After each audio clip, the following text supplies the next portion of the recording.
Hello everyone, this is your host Professor Reha here with the Beginner's Guide to Supporting.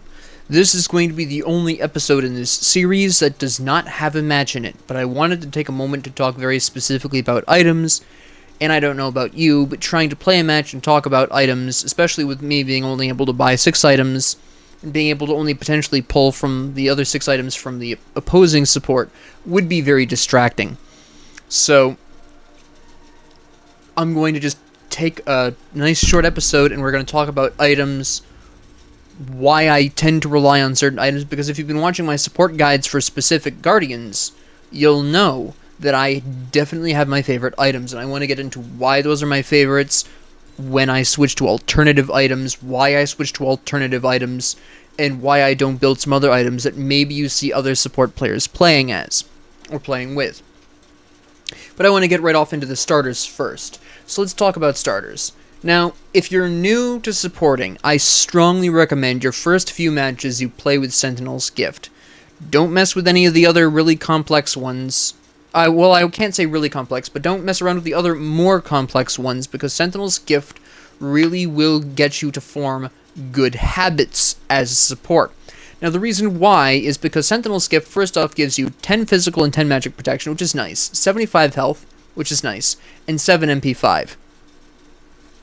Now, I know the passive of this right off the top of my head. You know, getting an assist for basically anything provides you with bonus gold and heals you your health and mana. Keep in mind, getting the assist, which means you're trying not to kill minions. Weakening them down is fine, but the finishing blow should be dealt by someone else, and this is what I mean by forming strong habits for a support player. You are rewarded for not killing things, which is huge if you're new to the role, especially if you've been playing Smite for a while in another role, especially a more kill-intensive role like ADC or mid or jungle, and you're having a really hard time adjusting to the support role. Play a bunch of matches with Sentinel's Gift. It keeps you in good enough health and with enough mana to be able to contribute to the safety of your allies at the drop of a hat, and it gives you a little bit of a protection boost. Later on in the game, when you're level 17 or higher, you can buy either Sentinel's Boon, which I don't usually buy, and Sentinel's Embrace, which I do usually buy in this context. Now, why do I prefer Sentinel's Embrace over Sentinel's Boon? Well, although Sentinel's Boon can, once again, provide you with a really good health and mana boost, by this point, you know, in the late game, you should have other options, or you probably already have the stats you need, where you shouldn't necessarily need all that much health and mana restoration. And I'll talk a little bit more about this when we get to non-starter items. But for this I feel is too selfish at this point. Yes, you get the health, yes, you get the protections that you can use to tank for your team, but you can also, through Sentinel's Embrace, give them some amount of physical and magical protections. Now, it splits amongst yourself and everyone else, and it does give you slightly less stats than Sentinel's Boon, but it does give you the same MP5, and again, it can really provide your allies with a good defensive boost, and that's why I really prefer Sentinel's Embrace. I really want to be there and protect my allies, even if I'm not 100% paying attention to them right in that moment, so even if they're near me, they're getting increased defense. That is why I have a personal preference for this. Now, later on, when you become more comfortable with the support role, you can try out War Flag. Now, War Flag is interesting in that it provides you with a little bit of power, which, if you've been paying attention, you'll realize isn't important to you at all. But it gives you a little bit of health, and what's more important is it boosts the attack speed of your allies and their movement speed. And it also will heal your allies, right, for health and mana, whenever you damage an ability once you've got 4 more assists racked up. Right? And they gain gold. You can provide a lot of benefit to your allies if you play War Flag correctly. I only really build War Flag over Sentinel's Gift when I'm on a team in which multiple allies, more than one, are able to effectively use the attack or the movement speed boost. Now, in the previous match, I utilized War Flag because, specifically, Kukulkan really could use the movement speed boost. He doesn't have an escape, he relies purely on his movement, so this will help him get out of ugly situations a little bit faster, or get into a fight a little bit faster. The attack speed, of course, really benefited our ADC as well, so two allies were really getting a lot of benefit out of this, and I mentioned that in the previous episode. And then when you evolve this, you can either go with War Banner, which is what I generally tend to go for, personally. Again, I want to provide those benefits to my allies. Or alternatively, you can go with the Spartan Flag. Now, this also provides benefit to your allies. 10% increased power is really potent. My only real issue is that, at least with a lot of the team fights that I currently get into, I don't know if this is regular in the meta or what, but large team fights move around a lot, so you might drop down a Spartan Flag in one area, and then in the next 2 seconds, the fight moves into a completely different area, and you're not taking advantage of that Spartan Flag, and you're just hoping that when you drop the next Spartan Flag, the fight stays in that area. Now, this tends to be a little bit more reliable in the jungle, where you're fighting around objectives, because the enemy isn't going to be quite as ready to evacuate the area in their attempt to get you away from the objective, and vice versa. So this is a little bit more effective in the jungle under those contexts.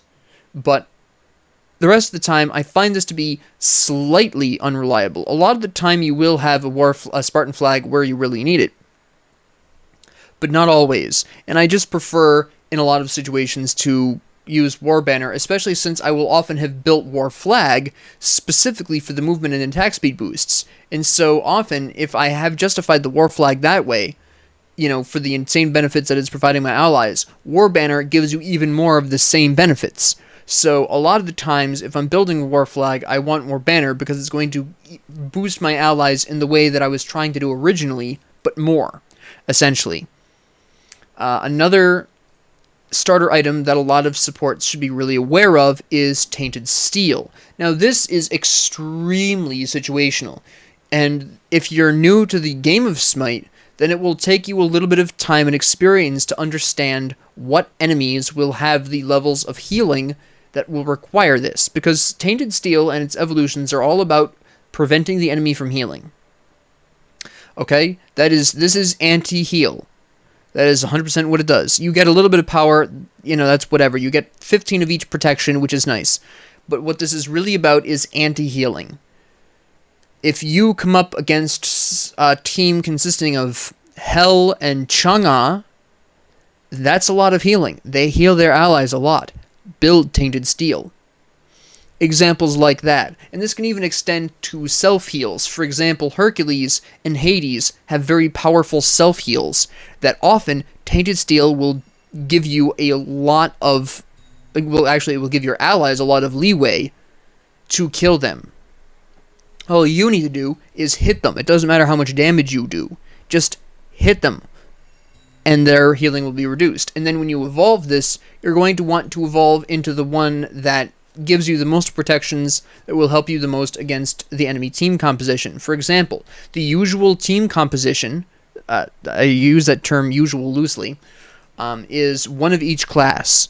Hunter, Warrior, and Assassin, one of each, all three of which are physical, and a Mage, and a Guardian, both of which are magical. So in a lot of your usual fights, there's going to be a slight predominance of physical damage, especially when you factor in minions and towers. Physical damage. Phoenixes, I believe, do magical damage. Don't quote me on that. I haven't checked that in a little while.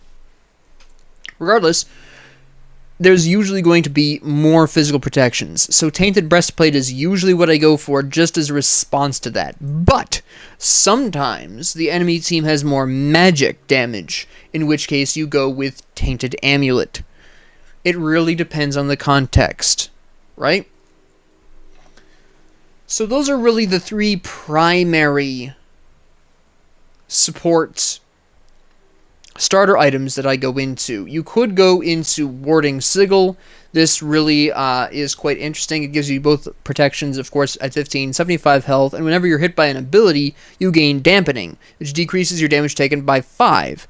Now, 5 doesn't sound like a big number, but in the early game, it really can make a difference. And then when you evolve it in the late game, you can either go into Sigil of the Old Guard for the magical protections, and you get 4% decreased damage, which you can stack up to 3 times for 12% decreased damage, which, if that sounds small, it's 12% of very high numbers at the end game there.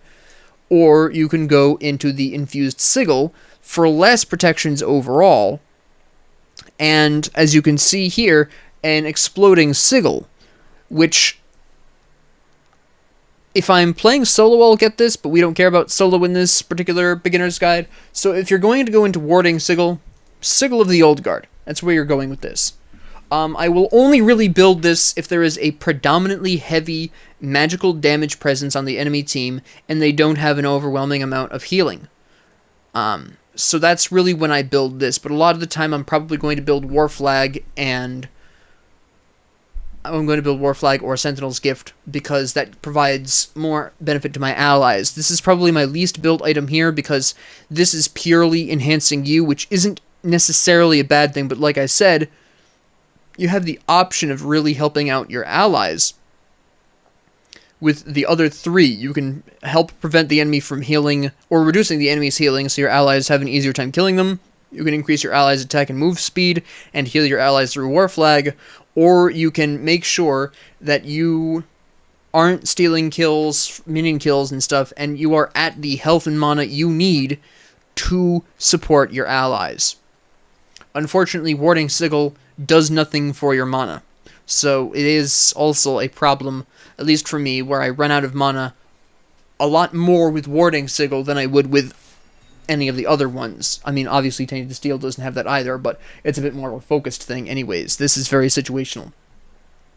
So with that being said, let's talk about your core items. So when we're talking about core items, we're talking about defensive. What do you usually build? Now, again, this goes back to what I said about physical damage being more common, but I'll usually grab Sovereignty, again, just by dint of physical damage being predominant in this game. Get your allies some physical protections and HP 5. Yes, you get some physical protections and health as well, so you can survive longer. Now let's talk about some of the other options from this tree. Mystical Mail is not something that I personally build a lot as a support. I will build it as a solo, but I will not build it as a support. And the reason why is, again, even though it is doing damage to enemies, there are better ways of acquiring this physical protection and this health. I mean, for Pete's sakes, Sovereignty gives you a little bit more health and a little bit more physical protection and an aura that helps your allies. This, for less health, less physical protections, and crowd control reduction we can get elsewhere, gives us an aura doing a little bit of damage to our enemies. Just think about that for a hot second. I'll give you a second. Right? So, this isn't really something that I use very often as a support. Again, as a support, you're not trying to kill people. Weakening them down, yes, but a lot of supports have really strong flat damage anyways, so you're really probably not going to struggle too much in doing a little bit of damage. And you could see from the last episode that as Ymir, I accidentally killed 2 people that I didn't want to kill. Midgardian Mail is interesting. This is not something I build a whole lot because unfortunately you have to rely on the enemy hitting you with basic attacks. And once they realize you have Midgardian Mail, they're actually going to make a very pointed effort at not attacking you, which is counter to your goal as a support. So I don't usually build this. I will only really build this if I realize, 1, that the enemy ADC is focusing me, and 2, that they have Executioner. Alright? That's really the only primary situations in which I will build Midgardian Mail. But if you build that without Executioner being present on the field, on the enemy's team, it's a bad idea, because the enemy will take weirdly great lengths to not attack you with basic attacks. They will perfectly happily hit you with their abilities, but they'll avoid hitting you with auto attacks like the Plague, and that's very counter to what you want as a support. Finally, the Emperor's Armor.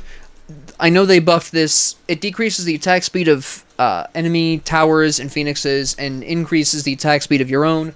I don't like this very often because I feel like a lot of the time I don't really notice the attack speed reduction because my allies usually don't really have a problem wiping out towers.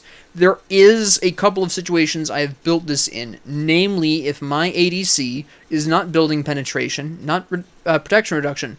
That doesn't affect towers. Executioner does not affect towers, but percentage penetration does. But if my ADC is not building enough penetration to take down towers quickly, I will build this so I can last longer and give them the time they need to take them out. Usually, I think in all but one of these situations, at the end game, when we're down to phoenixes, I've sold this in favor of some other form of physical protections. This is very likely not something you're finishing the game with, unless the enemy team surrenders, or you pull off an impressive team wipe, and you push down to the very end of the game, and you just didn't have the opportunity to sell this. I very rarely build this. Like I said, right now in the current meta, a lot of hunters are building at least 10 to 20% penetration, and penetration is not really an overwhelming problem right now in the meta, so I have not recently had any kind of need to build this. And to this day, I still very rarely build this as a result. It's just, and if you play with this out of experimentation, because I encourage you to experiment and find your own method of supporting.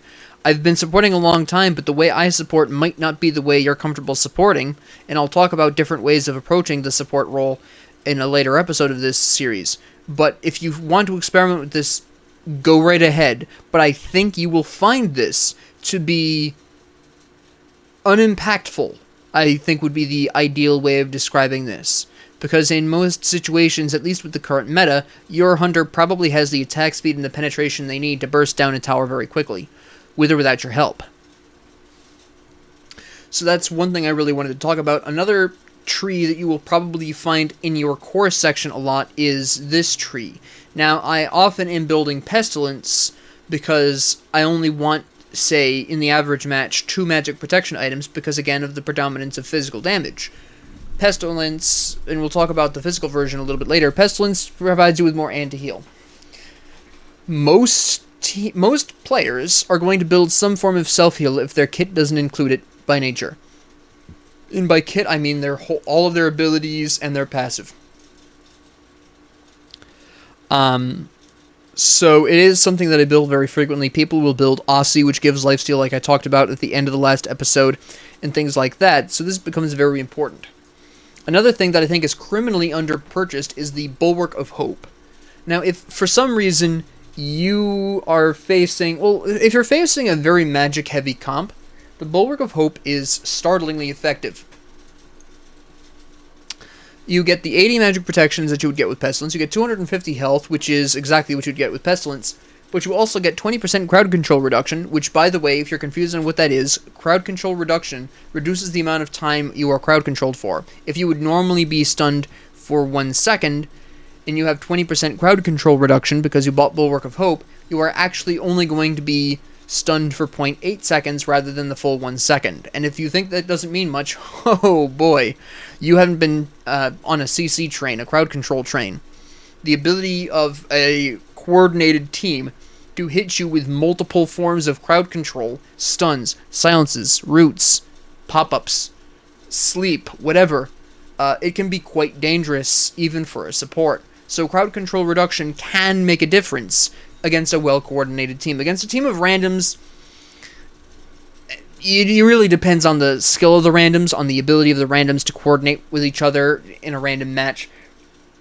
This will only really be useful about half the time if you're playing, again, randomly in casual conquest. This is actually more likely to be a problem in Clash or Arena, where coordination is a bit more at a premium, so people make a better effort to coordinate.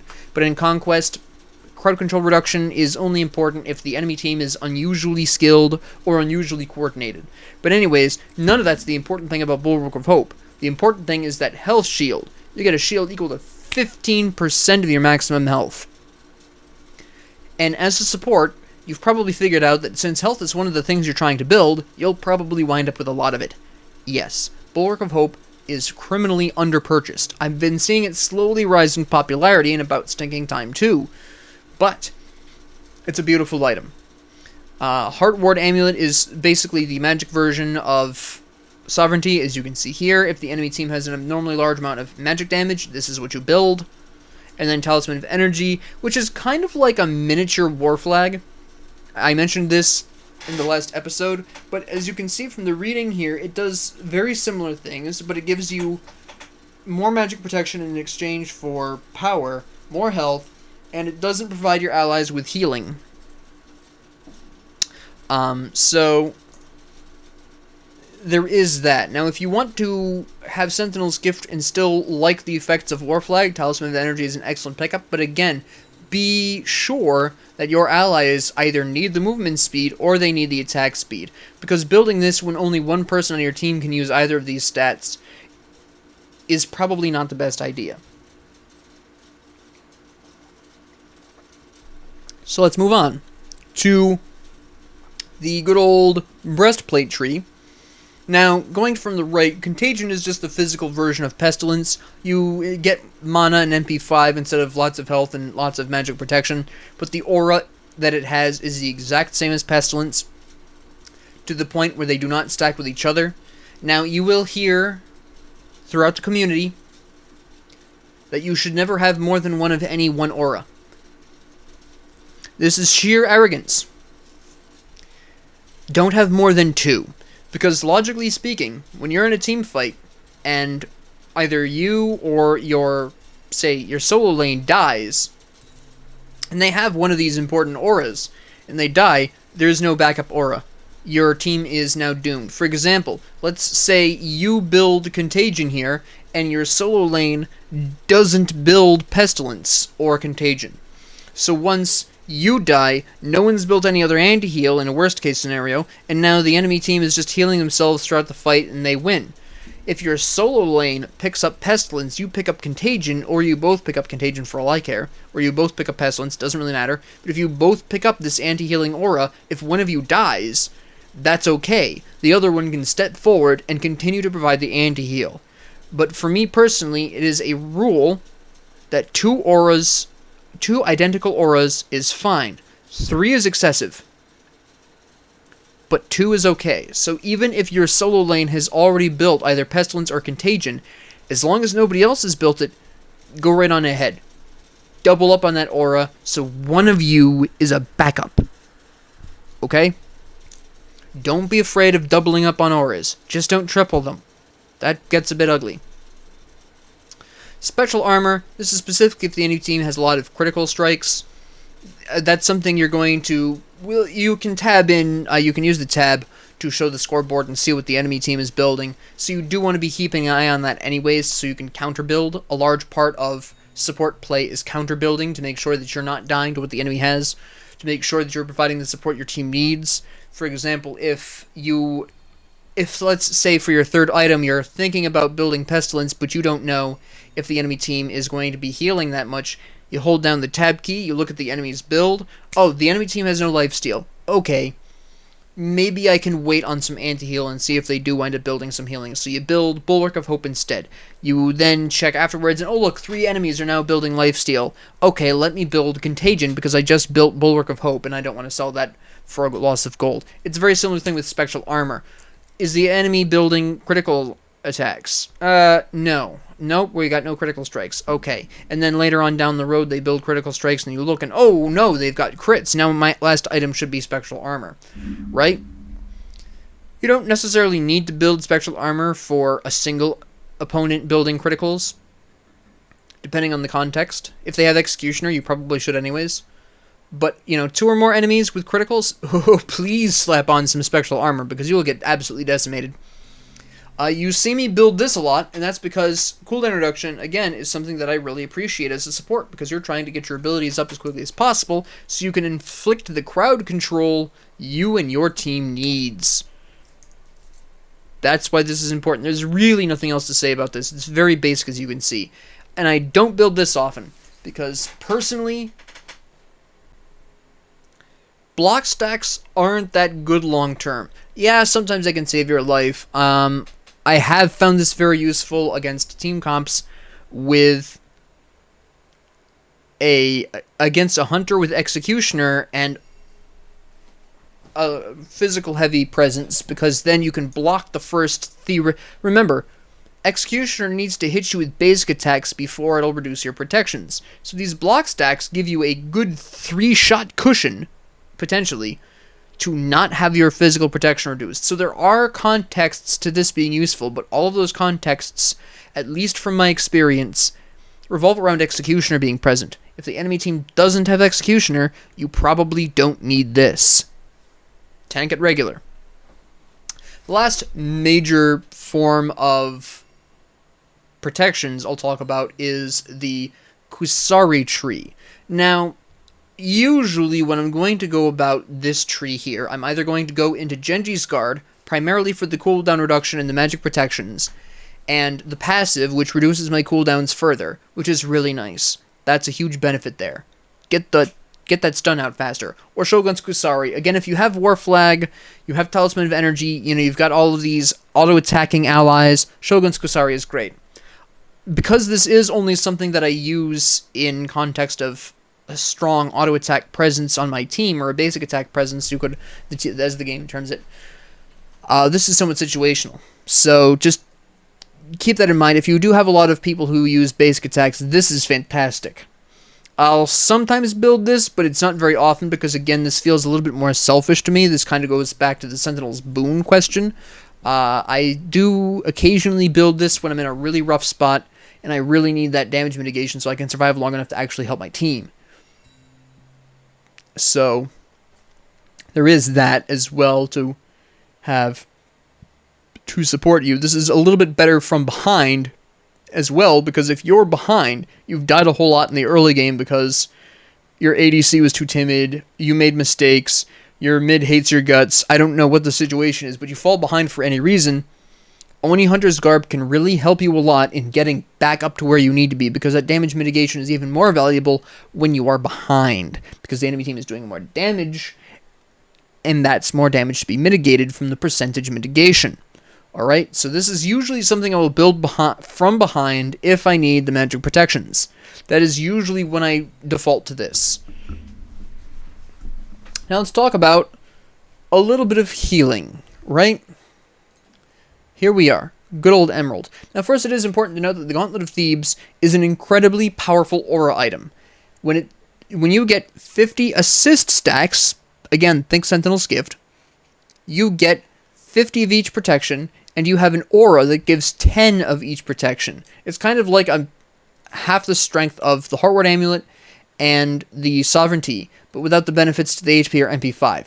This is incredibly powerful. The issue with the Gauntlet of Thebes is that it does have to stack. So if you build this in the early game, you will have to play abnormally safe, which is a risk, because if your ADC is feeling really aggressive, that's not going to happen.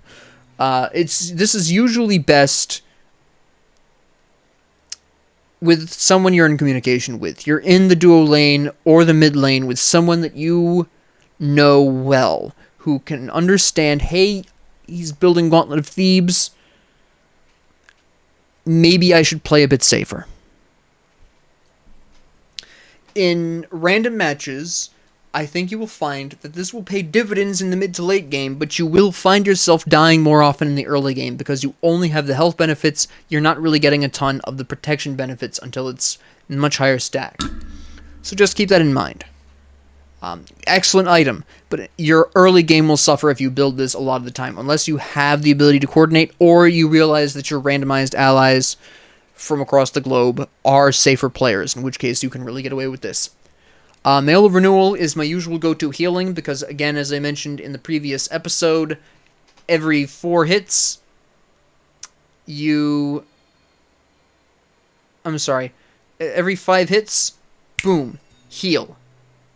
You heal your allies and yourself 15% of max health. A little bit of protections, a little bit of HP sustain, a little bit of health. It's a really nice item. There is an exception, though.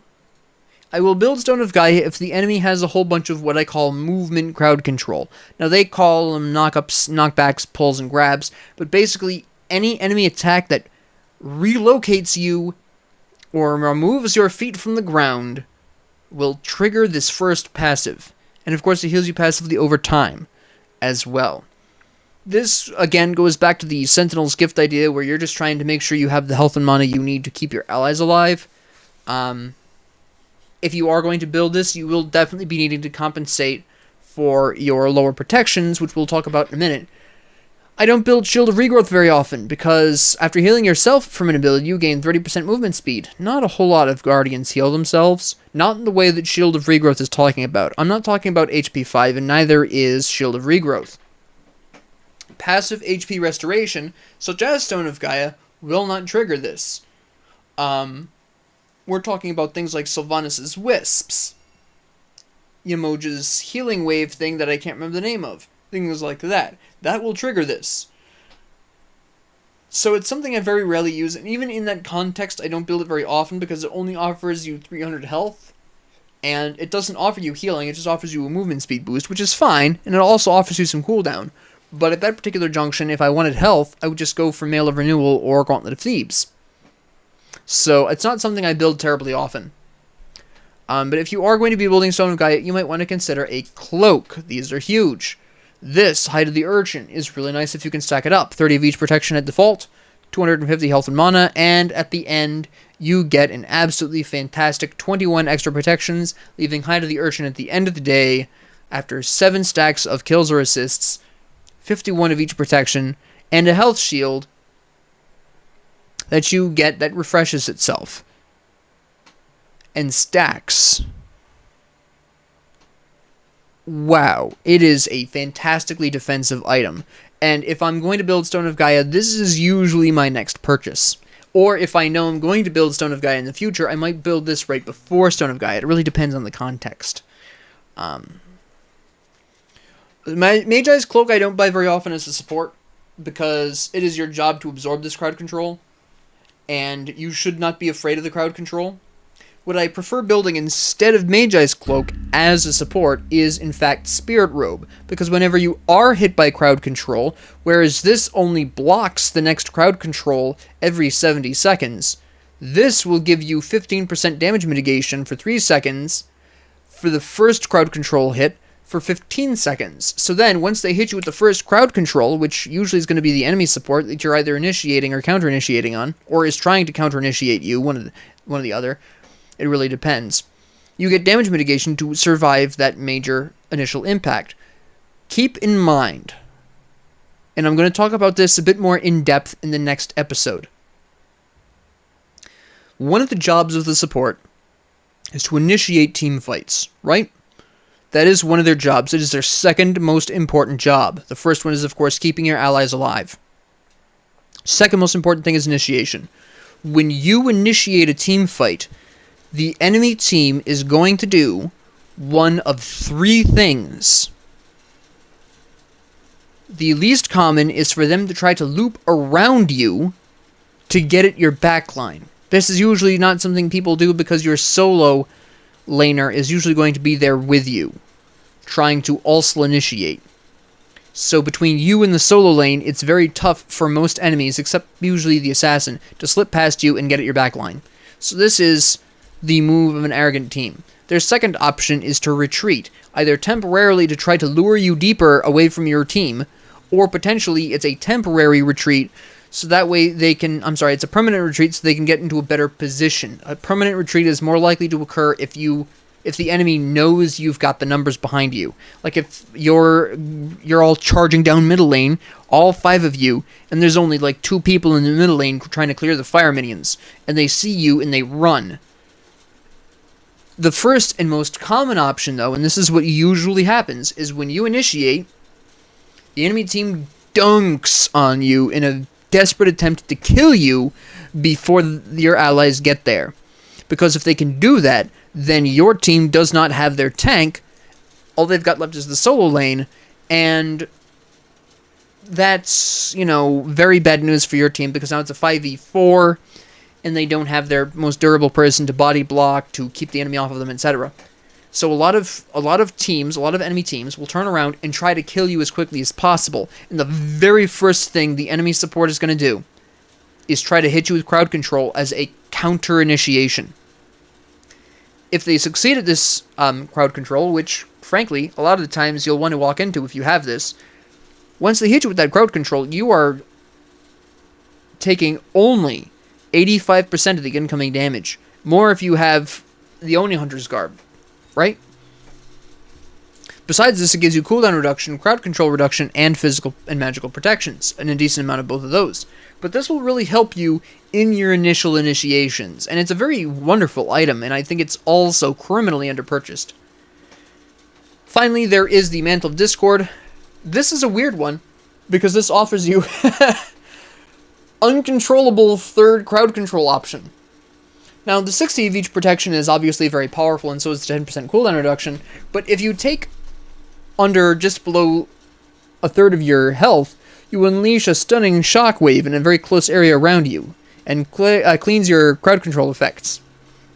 There are ways to use this in an initiation. It's tough, but it can be done. I've done it a couple of times. More often than not, though, this is going to activate not necessarily when you want to, but whenever you're in a bad situation. So I don't usually buy this quite as often, because it is very inconsistent. Again, experiment with this, see if you like it, find the contexts in which you do like it, and, you know, build it however you want. Now, there are a couple of final things that I want to talk about, item-wise, that I think aren't talked about a whole lot, or often enough anyways. The first is Pridwin. Now, you'll probably hear me complain about Pridwin a decent amount of the time. It has its pros and cons for a support. On the plus side, it gives you 30 of each protection, 20% cooldown reduction, and whenever you finish casting your ult, you get a shield equal to your protections, which is great. This shield also explodes, dealing damage and slowing enemies. Yay. But I have similar problems with this one that I do with the Mantle of Discord. This is inconsistent because it's very tough to control. So, it's not something I'll necessarily go out of my way for unless I really need the cooldown reduction, and this is a great option for that. I've found, and this is the first point that I'm really going to talk very heavily about this, I've seen a lot of, well, I won't say a lot, I've seen a decent number of supports building Pridwin clearly because they want to do a little bit of damage. Don't build it for the damage. If you are building this, build it for the cooldown reduction, build it for the health shield. Don't build it for the damage, please. Your teammates can do the damage. That is their job. Your job is to keep them alive. So as a result, I don't build Pridwin very often. I would also like to point out this tree, which I don't usually pull from as a guardian. Tyrannical Plate Helm. Low physical protections compared to comparative other items. A little bit of health is nice. 85 power you don't care about. And 20% crowd control reduction. Alright. Finally, also, your minions get increased health and attack speed, and you gain 5 power whenever they die. Well, again, we don't need the power, and minion boosts are okay, but not necessarily something you need as a support. Your allied gods are more important than your minions are, so I don't build this very often. This was nerfed. Reducing enemy physical power by 25 is a ridiculously small amount of power to reduce. And as you look, if you take just a brief gander through physical damage items, you'll realize that this is laughable. I don't build this very often. If I'm going to be trying to reduce my enemies in any way, shape, or form, I'm going to go into Witchblade, which we'll talk about next. But I don't build this very often. I will only build Lotus Crown on any of those guardians that can heal. Sylvanas comes to mind immediately. This is very effective for those particular individual gods. That's it. And then Celestial Legion Helm, again, lots of power we don't need, small amount of physical protection, and a passive that initially gives us a decent amount of physical protection, but falls down as time goes on. It's just not something that I build very often. As for these, though, this is fairly interesting that I see a lot of people build the Relic Dagger, primarily for its stats. 350 health is nice, cooldown is nice, crowd control reduction is nice, movement speed is nice, your relics recover 40 seconds faster. Great. That's fine, but I prefer the other two items. Winged Blade gives you a movement speed boost whenever you're hit by a slow, which can help you catch up to a fleeing enemy, which is part of your job as a support, is locking down the enemy when they're running away. You know, that kind of goes into the initiation, kind of folds into that category. Gets you a little bit of magic protection, a little bit of health, some movement speed, some crowd control reduction, you know, all the good, delicious stuff. And then my favorite of this tree, Witchblade. Now, if I'm facing off against a very dangerous enemy squad of basic attackers, Witchblade is where I go. That reducing the enemy attack speed can be very potent against the right enemy team comp, which I'm sure you've realized by now. Besides that, it gives you a little bit of physical protections and health, just like the rest of the items here. So this is something I will, again, conditionally buy according to how many basic attackers or auto attackers they have on their team. Just keep that in mind. Now, over here, we have an interesting tree. I will occasionally build Voidstone if my team has an overwhelming amount of magic damage, because reducing enemies' magic protections by 10% can really help them out. It gives you a little bit of magic protection, it gives you a little bit of health. It's not bad. This I almost never build because not a whole lot of Guardians have even worthwhile auto attacks. I would say potentially you could use this with Athena, Sylvanas. Those are the ones that come to mind immediately. In order to give you damage mitigation, right? Again, this is very hard to utilize for a Guardian because a lot of Guardian gameplay is focused around abilities. So, not something I build very often. And then finally you have the Stone of Binding. I have seen this used somewhat effectively in the early game. If you hit an enemy with crowd control, their magic and physical protections are reduced by 10. This is only really useful in the early game. You'll probably want to sell this at some point in the future, but this isn't something that necessarily you'll be necessarily wanting past the early game. Some other warnings that I want to provide. You might be tempted to build the Warlock's Staff because it gives you a lot of health and it gives you a lot of power. Don't. This requires killing enemies, which is, again, counter to what we want to do as supports. If you really want health that bad, go to the Emerald Tree. Alright? Grab Mantle of Renewal, grab Gauntlet of Thebes, grab Stone of Gaia for Pete's sakes. Don't build Warlock's Staff. It requires 75 kills, which you're going to have a problem getting. Well, 75 minion kills or assists. You'll have a hard time getting these because you're a Guardian and you don't have the greatest of wave clears most of the time. So just don't bother. Rod of Asclepius, again, this only really applies to those supports that heal, and even then only gives you some magic power, which you don't care about too much, and health.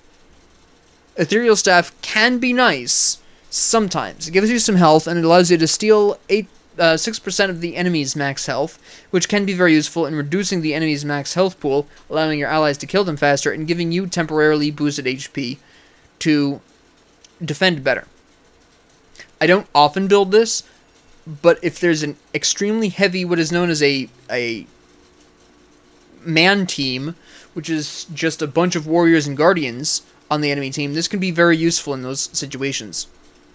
And finally, Gem of Isolation. This really also depends on what support you are playing, because enemies hit by your damaging abilities will be 20% slower, but not all abilities offer you that opportunity. Take Ymir from the previous episode, right? He's got that freeze, which lasts much longer than 1 second. So, Gem of Isolation on Ymir would only be affecting the Ice Spike wave that he sends out and his ultimate. Both of which already slow the enemy anyways. Whether you want to double up on that slow or not is up to you, but I just don't really find this too useful to a lot of Guardian mains.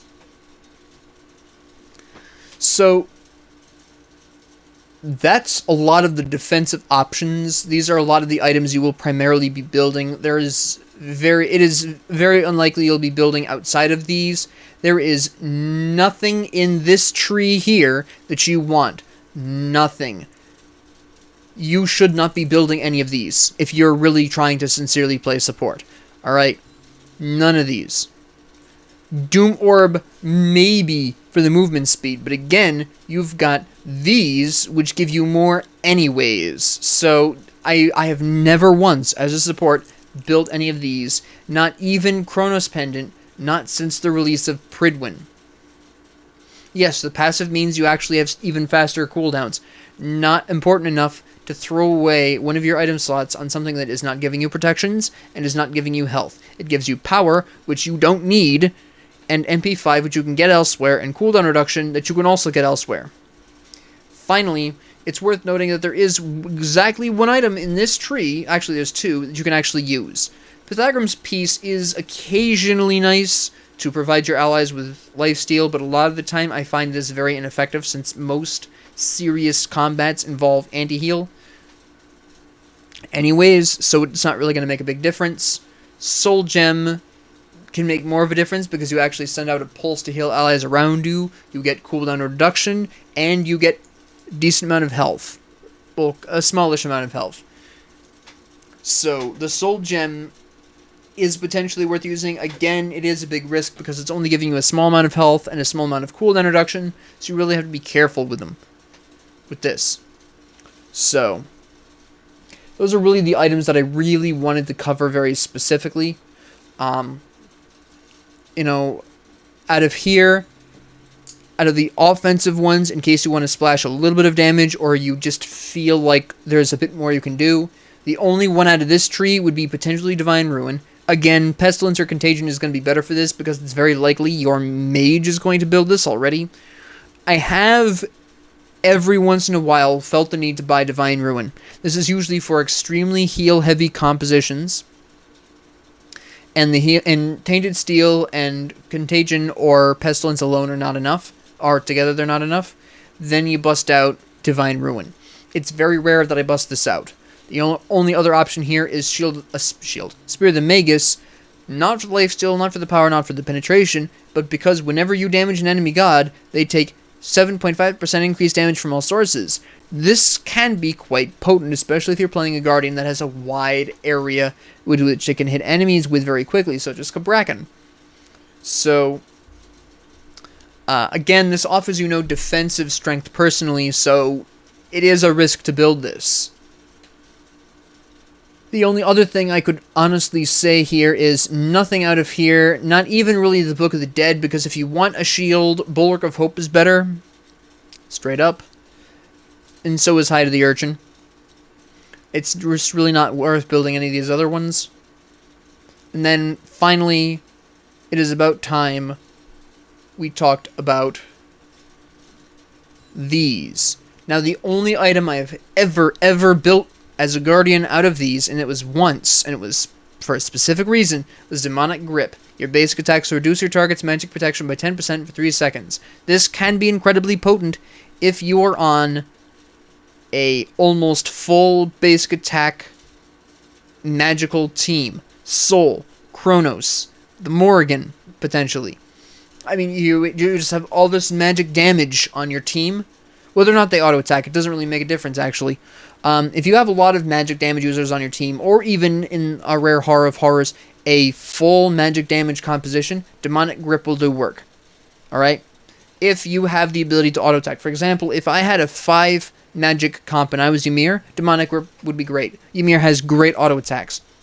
I could have built that if I had a strong enough magical presence, but I don't. I didn't in that match, and you aren't usually going to. But keep it in mind in case you have a really ugly situation where you have 5 mages or something like that.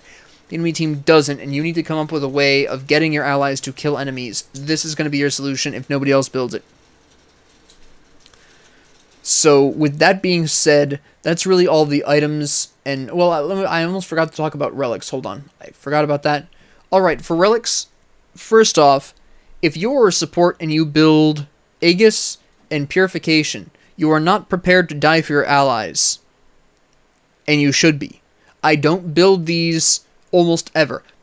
Beads, the Purification Beads, I can justify only in the context of Ares, because Ares' ult will pull you in, and Ares has his flame attack doing a percentage of your maximum health, rather than any other metric. So Ares is very dangerous to Guardians, who typically have high volumes of health. So Purification Beads is justified if and only if Ares is on the enemy team. Possibly Daji if you really hate her too. But Aegis, no, you should have the protections where you shouldn't need Aegis. And even then, with Purification Beads, and a better alternative would be to just build Spirit Robe anyways. So I very rarely, I think I've used Purification Beads twice in the past 2 years. Both times against an Ares, and both times was because I had a very specific plan in mind for my build, and I knew I wasn't going to be able to cram Spirit Robe in there. Cursed Ankh, this is again specifically for anti-healing. Keep that in mind. You build this when the enemy team has a lot of healing on their team. I usually will build Heavenly Wings if my team either has very few escapes or they've got excellent auto attacks, and they really need the... You're not going to show me the... No, it's not. Alright, hold on. Notice the Heavenly Wings upgrade grants haste, causing them to be immune to the basic attack movement penalty. That's pretty huge for hunters and basic attack focused mages. So if I have a lot of basic attackers, again, I'll try and look into getting Heavenly Wings, specifically for its upgrade. Blink I use a lot. Mostly because once you evolve it, after using this item you gain a 10% damage mitigation buff for 2 seconds. Remember when I said that one of the most common responses for the enemy team when you initiate on them is to turn around and try to kill you as quickly as possible? The upgraded Blink really helps with that by quite a lot, because the initial stage of the battle, they're going to be throwing all their abilities at you in as quick a time as possible. So this 10% damage mitigation buff for 2 seconds can actually mitigate a large amount of the abilities that will be thrown your way in the initial initiation. So it is actually a much more useful item to supports than I think a lot of people give it credit for. You probably won't be using Teleport Glyph, that's mostly for solos.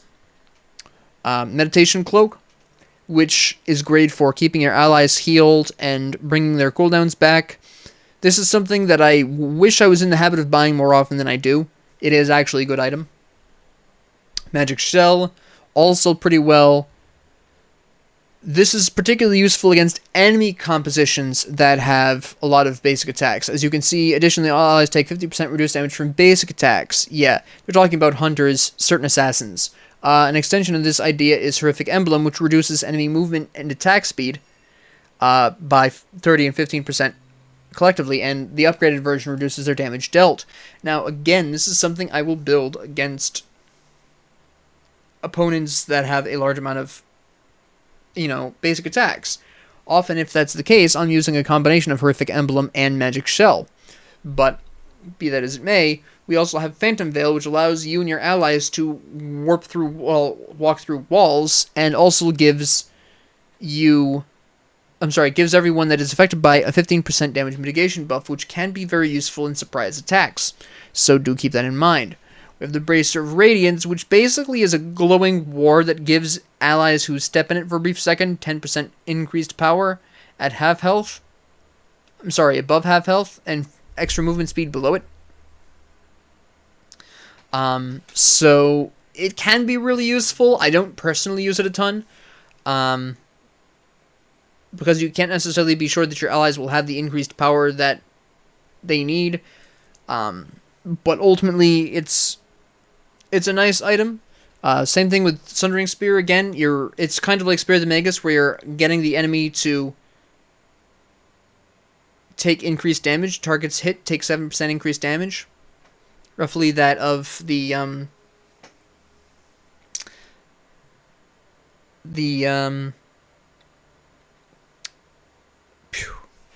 Spear of the Magus.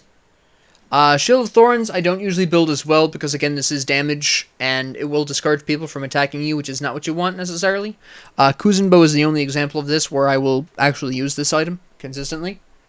But that is, also this, if you have no other ideas on what you want to build, this isn't a bad option because it does provide increased damage, increased attack speed. You've got all of these, that's all great and everything. But, yeah, I just wanted to take a moment to talk about the items, why I do and do not build certain items, and my preferences, and the situations in which they're really useful. So, hopefully you enjoyed this. If you did, please like and subscribe. If you didn't, please ignore me. And if you have any comments, questions, concerns, ideas, suggestions, or requests, please leave them down in the comment section below. And thank you all very much for joining me, and have a great 24 hours.